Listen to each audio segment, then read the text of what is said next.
अगर आपने जूते ही रखने हैं तो चाम के नहीं रखना, क्योंकि ये पशुओं को बेरहमी से मारा जाता है और उनसे काट कर ये चाम तैयार किया जाता है।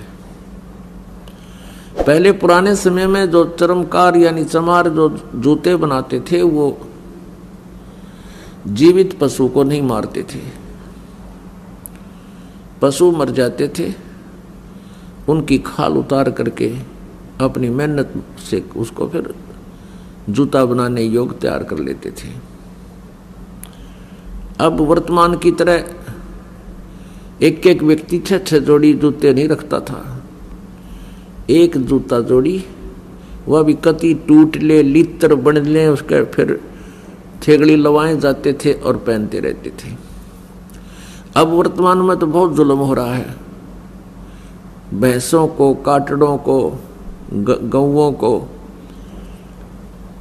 बढ़िया चाम बनाने के लिए एक ऐसा केमिकल प्रयोग करते हैं, जीवित को भूखा रखते हैं, प्यासा रखते हैं, ताकि वो मांस समाप्त होकर के और चाम में समा जावे।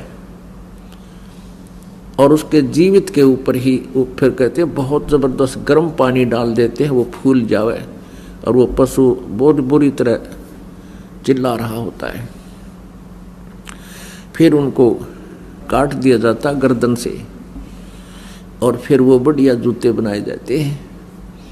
तो पुण्यात्माओं, जिस दिन से इस दास को ये ज्ञान हुआ है चाम के जूते, चाम की बेल्ट उसी दिन से त्याग दी थी। ऐसे ही आप जी को चाहिए कि चाम प्रयोग ही करना बंद कर दो, फिर अपने आप इन जीवों की हिंसा बंद हो जाएगी। मांस खाना बंद कर दो, अपने आप सुधार होना शुरू हो जाएगा। ये बातें कहन सुन से नहीं, ये किसी तरीके से इनका अंत किया जा सकता है।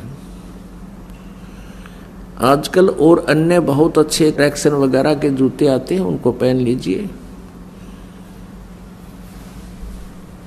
और जैसे मिलिट्री वगैरह में है, वो सरकारी मामला है, गवर्नमेंट का है, वहाँ आपको दोष नहीं है वो कैसे जूते पहनने को दे। प्राइवेट फिर आप वो नहीं पहनोगे, केवल ड्यूटी के समय वो पहन सकते हो, उसके बाद अपना दूसरे सिंपल चप्पल पहन लो, चाहे हवाई चप्पल, ये भी बढ़िया है।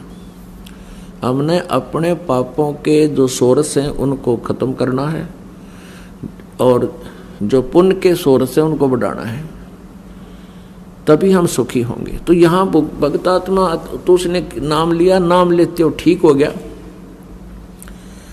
और यहाँ पर आया 1 महीने के बाद निशा मोटा हो रहा, आप चालर खूब नु सैर सपटे छक्कर खूब डट का भोजन पावे, रोटी खावे,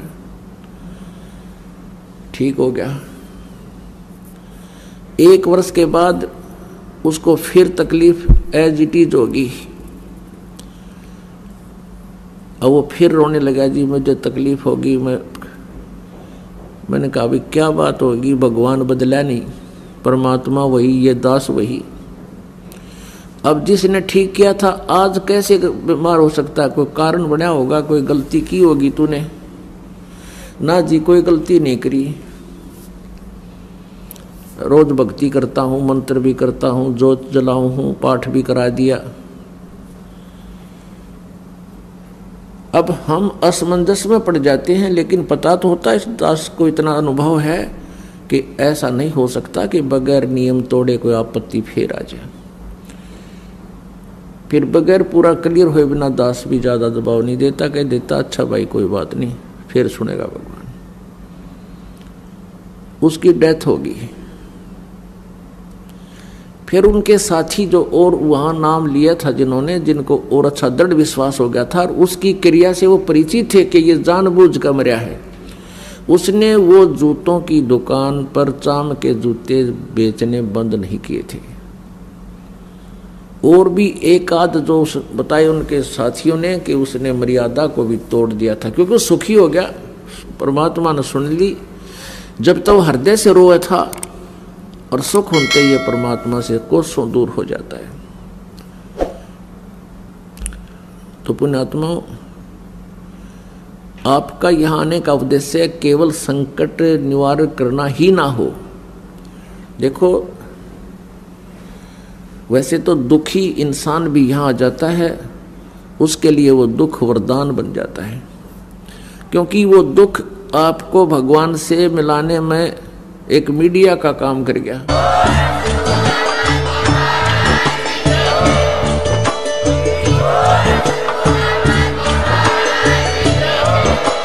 रामपाल जी महाराज जी के शुभ आशीर्वाद से पूरे विश्व भर में 500 से भी ज्यादा नाम दीक्षा केंद्र हैं, जिन पर संत रामपाल जी महाराज जी द्वारा ऑनलाइन निशुल्क नाम दीक्षा दी जा रही है। अपने नजदीकी नाम दीक्षा केंद्र का पता करने के लिए संपर्क करें 8222880541।